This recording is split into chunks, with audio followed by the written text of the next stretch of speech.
আজকে খুবই হেল্পফুল আর সহজ একটা রেসিপি শেয়ার করব। আসসালামু আলাইকুম। আমি মেজারমেন্ট কাপের 3 কাপ পরিমাণ আটা নিয়েছি। আপনাদের হাতের কাছে বাটি, গ্লাস, কাপ যাই থাকুক না কেন সেটার মাপে 3 বার নিয়ে নেবেন। মোট কথা যতবার আটা নেবেন তার 1.5 গুণ পানি নিতে হবে। আর এখানে আমি পানি নিচ্ছি 1.5 কাপ। তার আগে সামান্য লবণ দিয়ে নিলাম। আর 1 কাপ পানি দিয়ে আটাটা প্রথমে মাখিয়ে নিচ্ছি। আর পানিটা সবসময় অল্প অল্প করেই অ্যাড করতে হবে। আসলে আটা মাখানোটা কোনো ব্যাপার না, এটা সবাই কম বেশি পারে। তবে যারা নতুন আছে তাদের ক্ষেত্রে একটু দেখে নিলে সহজ হয়ে যায় আর কি। আটাটা আমি খুব ভালোভাবে মাখিয়ে নিচ্ছি। আর এবারে হাতে সামান্য তেল দিয়ে শুধু আটাটাকে একটু স্মুথ করে নিব।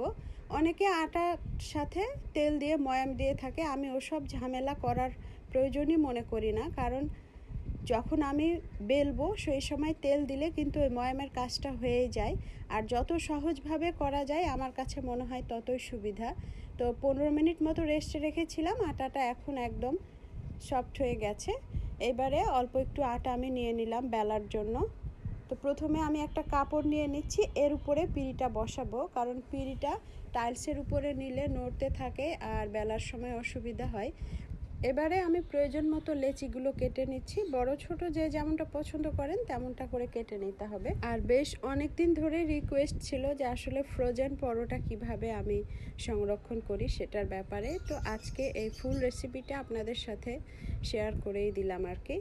তো এইভাবে প্রথমে আমি আটাগুলো একটু গোল গোল করে নিচ্ছি। তো সবগুলো করা হয়ে গেছে। এখন আমি একটা একটা করে বেলে নিব। প্রথমে একটু তেল দিয়ে নিলাম আর একটা লেচি নিয়ে রুটিটা বেলে নিচ্ছি। আমার কাছে তেল দিয়ে বেলতেই অনেক বেশি সুবিধার মনে হয় আর তাড়াতাড়িও হয়। আর জয়েন্ট ফ্যামিলি হওয়ার কারণে সকালবেলা মিনিমাম 30টা রুটি তো বানানো লাগে। তো আসলে আমার এটা অভ্যাসে পরিণত হয়ে গেছে।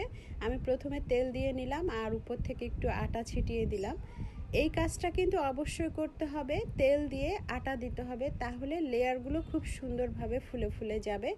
অনেকেই পরোটা বানান আবার বলেন যে ফোলে না। তবে এই পদ্ধতি যদি ফলো করেন তো অবশ্যই আপনার পরোটা ক্রিস্পিও হবে আর একদম প্রত্যেকটা লেয়ার আলাদা আলাদা হয়ে যাবে। আমি ভিডিওর শেষে সেটা আপনাদেরকে দেখাই দিব। তা আমি একটা আটা দিয়েও বেলে দেখাচ্ছি, যারা তেল দিয়ে বেলতে অসুবিধা মনে করেন তাদের জন্য এটা আর কি। তবে আটা দিয়ে বেললে পরোটা ভাজার সময় হয় কি তেলটা একটু নোংরা হয়ে যায় আর পরোটার গায়ে একটু দেখবেন কালো কালো হয়ে যায়। আর আপনি যদি তেল দিয়ে বেলতে পারেন তাহলে দেখবেন পরোটাগুলো একদম ফ্রেশ হয় আর পোড়া পোড়া যে একটা স্মেল থাকে সেটা থাকে না। তো এটাও একইভাবে প্রথমে তেল তারপর আটা দিয়ে সুন্দর মতো পরোটার যে ভাঁজ সেই ভাঁজটা করে নিলাম। দেখতে পাচ্ছেন আমি কেমনভাবে করলাম। এবারে সবগুলো করা হয়ে গেছে। আমি এখন একটা একটা করে বেলে নিব। তা আমি প্রথমে ফ্রোজেন পদ্ধতিটা আপনাদেরকে দেখাচ্ছি।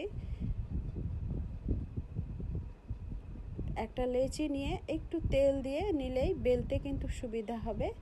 তা আমি পরোটাটা বেলে নিলাম। আর এই যে এই প্লাস্টিক ব্যাগগুলো, এগুলো বাজারে কিন্তু 100 গ্রাম 150 গ্রাম এরকম ওজন আকারে কিনতে পাওয়া যায়।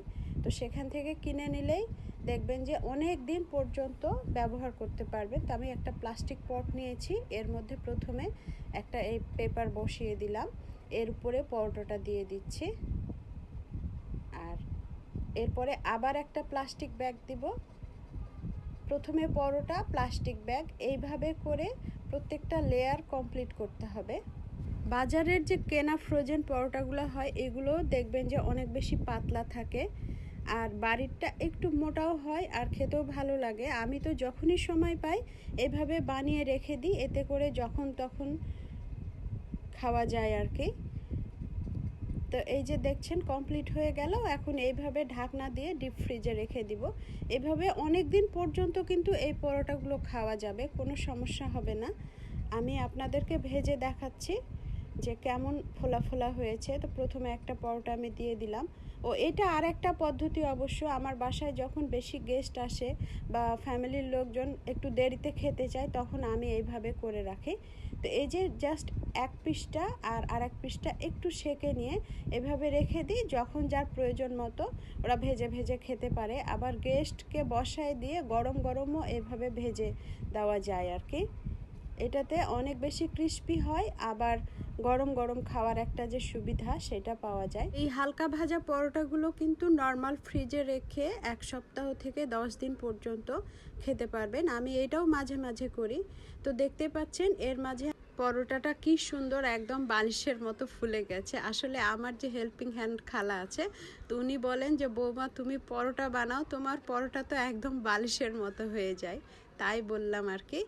তো এখন আমি তুলে নিচ্ছি একটা প্লেটে, আর এর সাথে তো আসলে বট না হলে মানায় না। গরম গরম পরোটা আর এর সাথে বট খেয়েই ফেললাম। আপনারা বাসাতে অবশ্যই এই পদ্ধতিগুলো ট্রাই করবেন, এতে করে দেখবেন অনেক সময় বেঁচে যায় আর সুবিধাও হয়। সবাই ভালো থাকবেন, আমার জন্য দোয়া করবেন। দেখা হচ্ছে আগামী ভিডিওতে। আল্লাহ হাফেজ।